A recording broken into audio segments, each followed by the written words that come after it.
apologies for the lack of content on this channel for a bit, partially for kind of personal reasons and partially because of what's been going on in the last few months to 12 months with regards to Google and YouTube, with their basic narrative that seems to be that if you are anywhere right of centre, they've been looking for any excuse to get rid of content creators and contributors to YouTube. Also, with what we've seen happen to various figures, you know, Tommy Robinson, for example, we've seen that the general prescription appears to be remove all access to any social media platforms. Unfortunately, what seems to have been completely misconstrued in this situation is the fact that we have what's called the Streisand effect, which was coined after the wonderful Barbra Streisand, who went out of her way to remain as private and as far out of the public eye as humanly possible. But what she seemed to find being the conclusion was it actually made her even more famous. I'm not concerned about content that I put on this channel, and I'm fairly confident that people that subscribe to it have a fairly similar viewpoint. I have no interest in somebody's skin colour, couldn't give a rat's ass. It's the most ridiculous concept to judge somebody on whatsoever. However, that said, what we do see is if you are questioning or criticising an ideology that somebody of a different coloured skin follows, then by some weird proxy definition you end up being called a racist, which I find absolutely abhorrent. Some of my favourite content creators, the Iconoclast, Sargon of Akkad, Stephen Crowder, Paul Joseph Watson, none of which are in any way far right whatsoever. In fact, if you want to place them within a political framework, every one of them would be more accurately described as classical liberals. But the problem that we have is that classical liberalism is in an unfortunate position that the far left have gone so far into this bullshit socialist utopia that anybody who sits in the middle is now being considered as far right, or at best alt-right. The purge that we've seen YouTube do in the last 48 hours kind of reiterates why I've kind of kept quiet. Some might consider that as cowardly. For me, I've just been waiting to see how this situation pans out.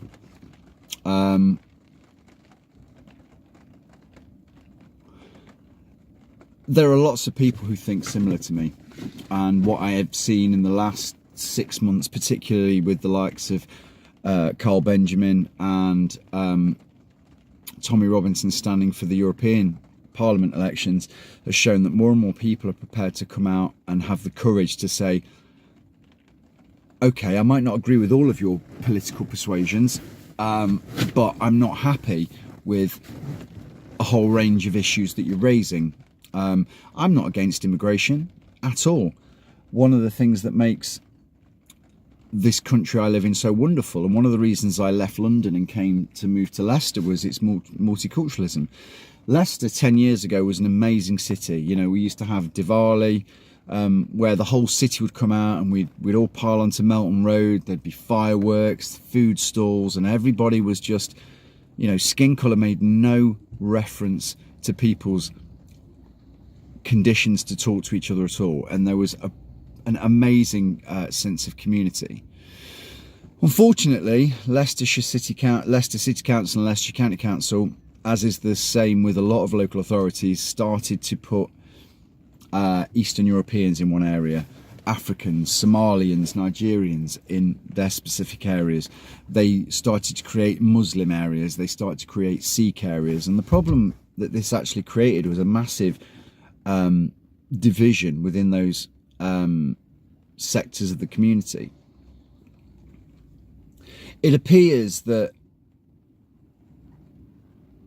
if you have an opinion that in any way is contradictory or against this current allegedly liberal leftist agenda that we're seeing throughout the mainstream media, through government, through the European Union, through groups like Antifa and Unite Against Fascism, don't appear to have the ability to have the most basic level of pragmatism.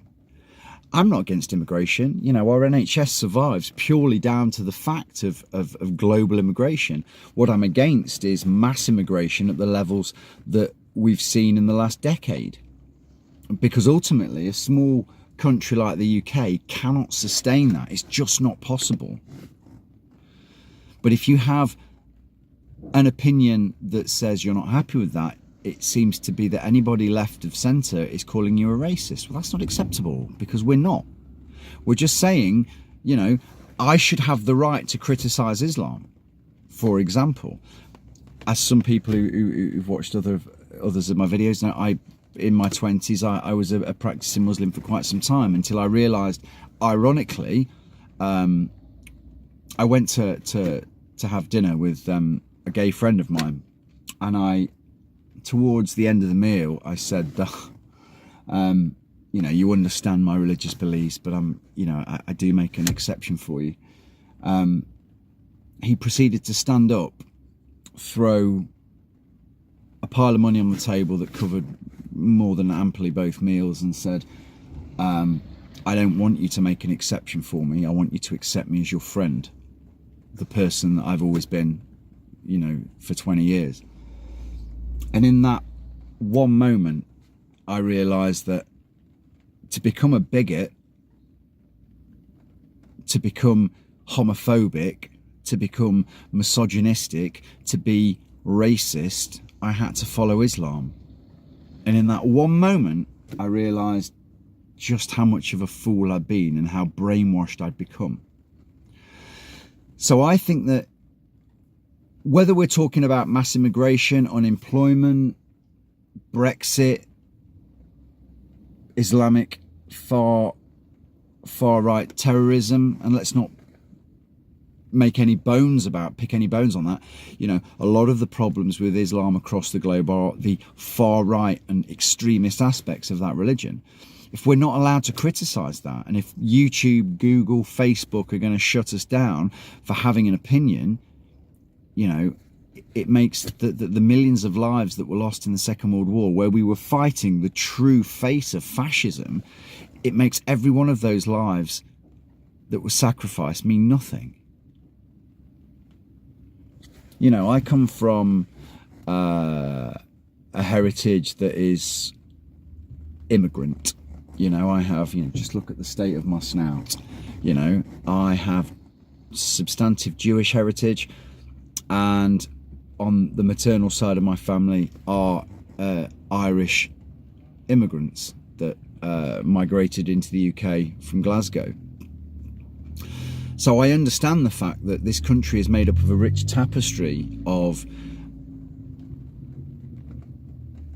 human beings. And maybe that's where we need to get back to, just being human and realising the very simple distinction for what we accept to be right and what we accept to be wrong. Nick Griffin is a classic example. I despise the fact that the man denies the Holocaust, and I think a lot of history has taught misinformation about just what happened to the Jewish community. I am not saying for one second it wasn't abhorrent, because it was disgraceful, but I would fight with my last breath for his right to have his opinion. The minute that we start curbing and policing people's speech, we are going down an incredibly dark road. We are following the path that Nazi Germany attempted to take Europe down over 75 years ago. And I think it's amusing that all of this has kind of come about in the week that Donald Trump visits the UK, and we've seen such a abhorrent and disgraceful and disrespectful protests against our most significant ally. Let me point something out to you. Words can't hurt you. Somebody's opinion, somebody's speech cannot hurt you. You choose to be offended. Nobody can make you feel anything. You allow that. And the ridiculous thing is, and what the left don't realise, is what's happening to the likes of Stephen Crowder, Tommy Robinson, Paul Joseph Watson, Sargon of Akkad, aka Carl Benjamin, Mark Meechan, and various others, is the fact that this will come back to haunt the left. Because once they've attacked everybody on the right, they're going to start coming for anybody that's extreme on the left. And let's not forget the ridiculous statistics, particularly when we're going back to the EDL days of a decade ago, that the arrest statistics for Unite Against Fascism against EDL members was 8-1. So 8 anti-fascists were arrested for violence against 1 EDL.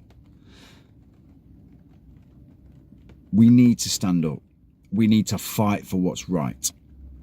We need to fight for free speech. I don't care what your opinions are. It doesn't matter how disgusting I find them to be. I will still defend your right to say them. And this social media policing is bullshit. And it is only going to increase the division.